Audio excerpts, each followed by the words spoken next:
How's it going, everyone? Welcome to the cooking episode in which I will be preparing this. It's an Italian baccala. If you watched my previous video from a few weeks ago, actually a week ago or so, 2 weeks, blah blah blah, yeah, where I spoke about this type of fish and then I was going to be preparing it. Here is the video for you today. So we're going to start by rehydrating this fish, and this is going to take like 2 to 3 days.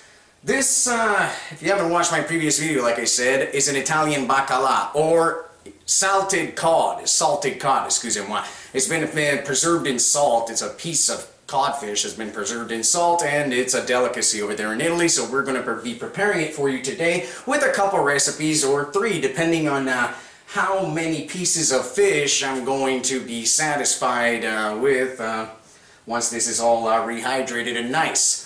But we'll see. 2, 3 recipes. I see if I can do 3. If not, we'll do 2. So let's start the process of rehydrating it right now. Alright, so first thing we want to do is we're going to remove these fins.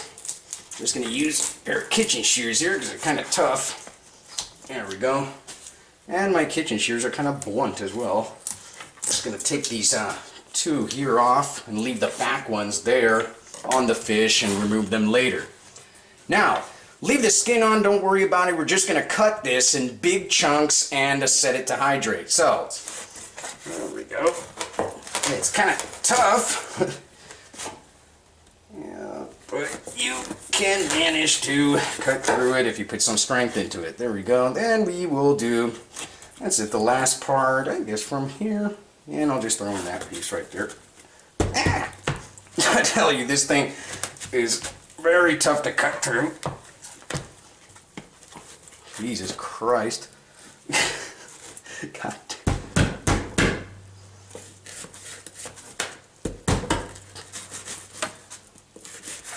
Woo! Well, that was pretty tough. Like I said, this thing has been salted and dried out. Basically, pretty tough and, yeah, dry piece of fish. But once it's hydrated, it's going to be nice, moist, and tender. It's going to have a wonderful salty flavor to it. Not too much salty, just enough. Okay, we're going to put these pieces in here for now and move to the sink. Alright, so what we want to do now is wash off our fish pieces and get all the salt off of them. So let me do that. There's a little container I'm going to put them in, and I just move the fish over here back on the cutting board while I wash off the salt from those pieces.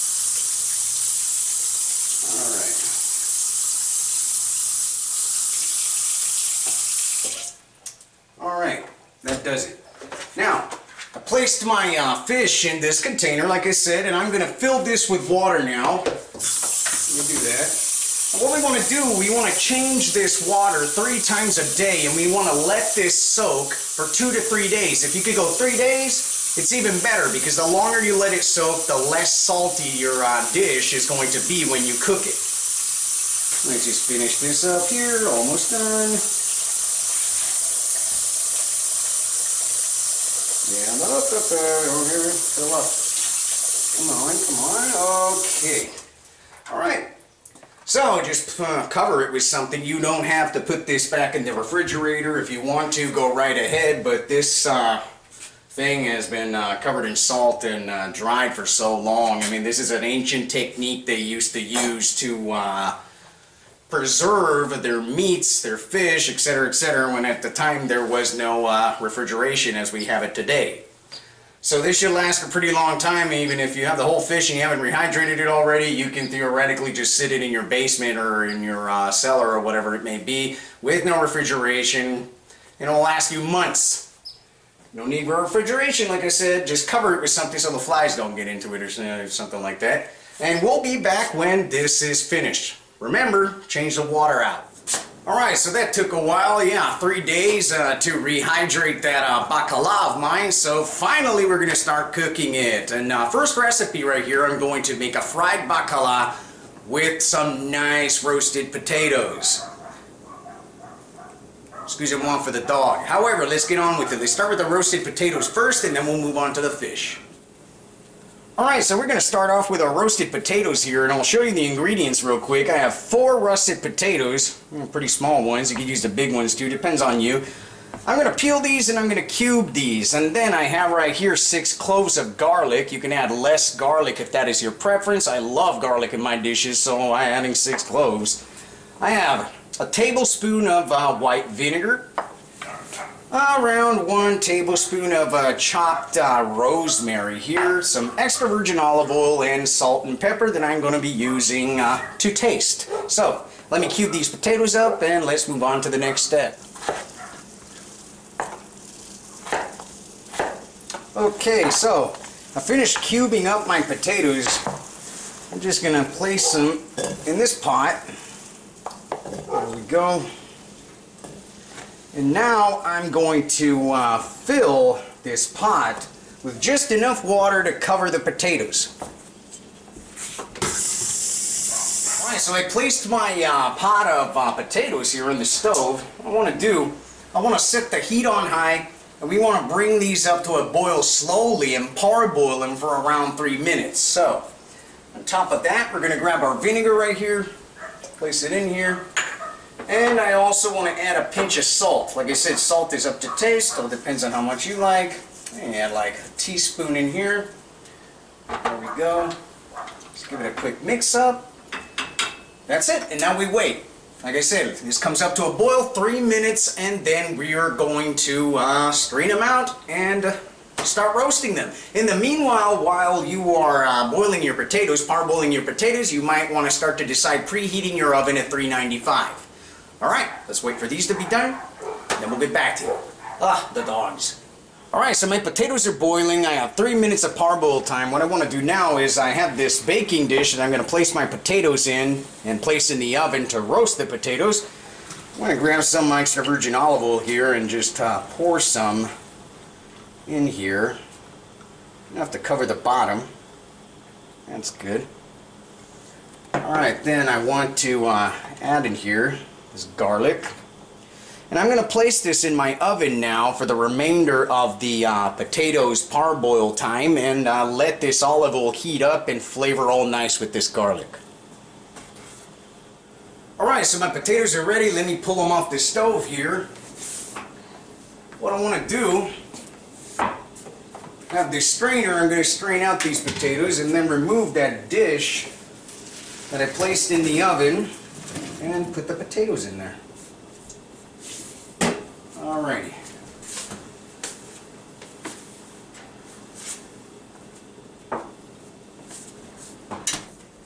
Alright, so what I want to do now is just grab these potatoes and place them in this baking dish. Move them around a little bit. There we go. And I'm going to drizzle them a little bit more olive oil. I'm going to grab that rosemary and just sprinkle it on top, together with some cracked black pepper to taste. I like a lot, so I'm adding it on there. And last but not least, just give you some salt to taste. Alright, we're going to place these back in the oven and cook them for 20-25 minutes or until golden brown.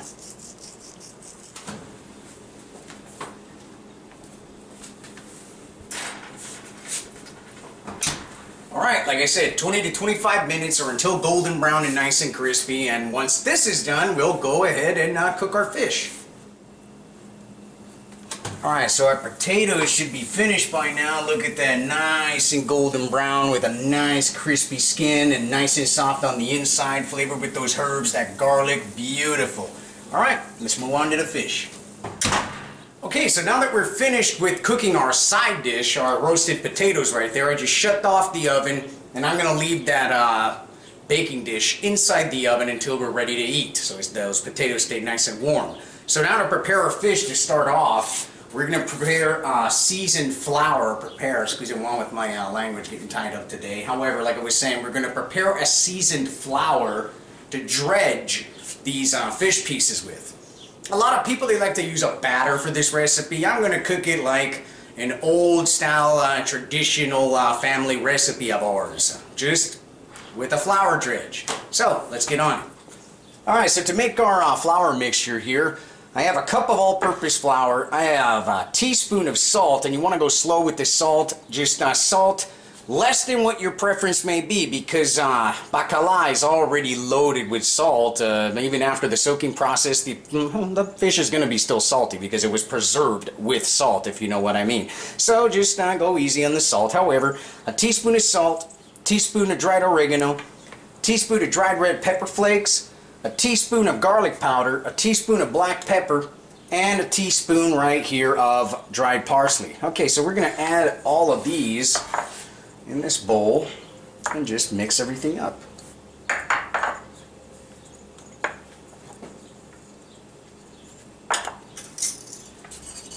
Alrighty.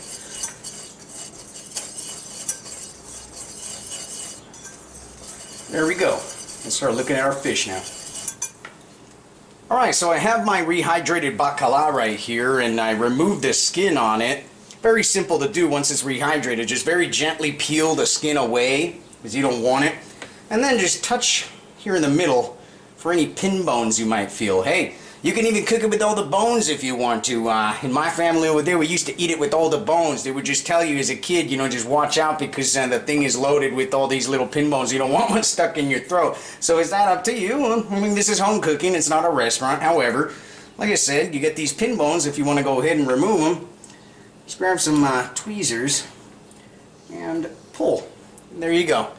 Alright, so I'm going to do a little bit of cleanup on this fillet.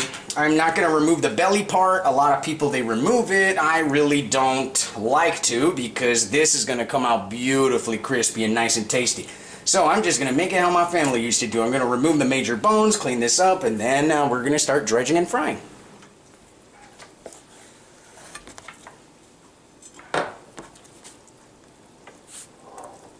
Alright, so I have my pieces of Baccala here. What I want to do next with a kitchen towel or some kitchen paper, let's go ahead and pat it down. Remove most of the water from it. There we go. Okay, now let's start warming up our pan. Okay, so I have this pan right here, and I'm going to place in this pan about an inch of vegetable oil. There we go. That's good. Okay, we're gonna warm this up and let it get to 350 degrees, and then we're going to add our fish, and in the meanwhile I'm gonna go dredge it.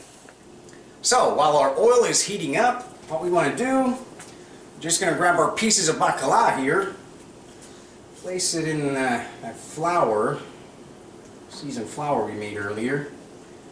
Just give it a nice coating. There we go. Actually, let me get some of this cracked too, because I like mine nice and crispy. The more you coat it, the more crispy it becomes. Like I said, you could choose to use a batter for this, like add some beer into it and just mix it up until you get a nice loose batter and fry it that way.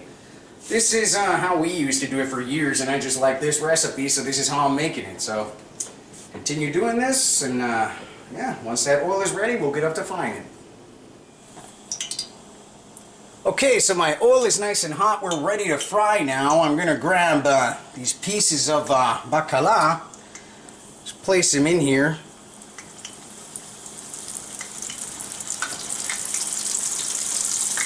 What we're looking for is for this fish to become nice and crispy. It should take about 2 or 3 minutes. This cooks pretty quick, so it also happens to do a lot of splattering and everything, so watch out because the fish is loaded with water. Alright, let's just wait for this to happen. We're going to let it crisp up on one side and then we're going to flip it over. Okay, so I flipped my fish over. We're going to let it finish on the other side, and then we're going to transfer it here on these paper towels just to sit there and drain. Then we'll be finished, and I'll plate it up and show you the finished product. Okay, so here we have it, our Baccala with roasted potatoes, and tomorrow we'll be making another recipe with this. Alright, so our baccala recipe over here is finished. We're going to be making another one tomorrow. Yeah, because I ain't eating 2 of these tonight. I'm gonna go to bed tonight and then continue this video tomorrow, where we're going to be making a baccala and a tomato sauce recipe. Basically, another one of our family recipes, if you want to call it, that I enjoyed since I was a kid, all the way up through till now. Okay, I'll get to it. Alright, so second recipe, excusez-moi, between yesterday and today it became extremely hot. I don't know, we're going through a heat wave or something. But, alright, now we're going to do the second pieces of our baccala, the remaining pieces of our baccala in a tomato sauce and with a few other ingredients. This is going to be delicious, I tell you, try it out. So, let me show you the ingredients right here. Alright, so to make this recipe right here, we want a 15-ounce can of tomato sauce or diced tomatoes with the juice in it, 4 cloves of garlic that I just minced, 2 tablespoons of capers, about 2 tablespoons of chopped parsley, a teaspoon of red hot pepper flakes, our remaining baccala that, by judging the looks of this, is probably about half a pound. I have right here a small onion that I just diced, salt. I have right here about a half a cup of some white wine and some extra virgin olive oil. Alright, let's cook this and then our baccala recipes are finished. Alright, so I have this pan warming up on medium-high heat. What I want to do first is grab some extra virgin olive oil, and I'm going to pour in here like 3 to 4 tablespoons. There we go. Alright, while this olive oil is warming up, we're going to add in here our onions, our garlic. Get in there. Excuse me, watch, I got stuck to the little cup here. There we go. And I'm going to add my capers. We're just going to saute all of this until the onions and the garlic are nice and soft.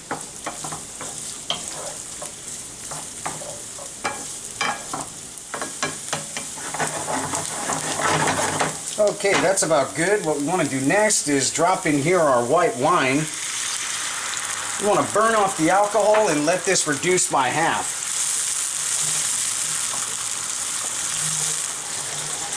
Okay, so my white wine is reduced by half. What I want to do now is just grab the tomato sauce and pour it in here.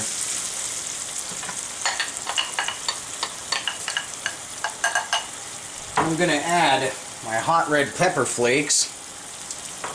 And just stir everything up and incorporate everything real nice.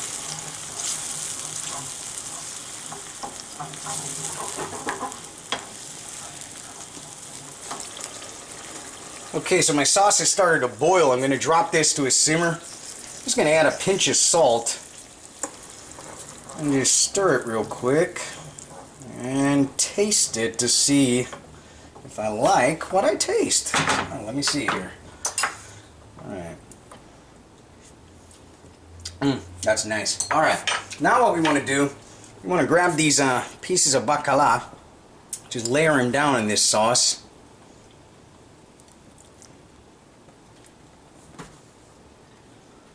There we go. Okay.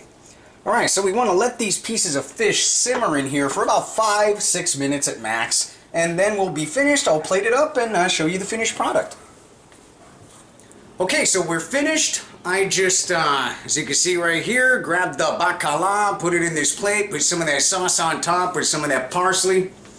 And that's it. Excuse me while I move off camera. However, I hope you enjoyed this video of mine featuring a few baccala recipes. I strongly encourage you to try it out. You have an Italian market around your area, go see if they have some baccala. Try it for yourself. Till next time, I'll see you.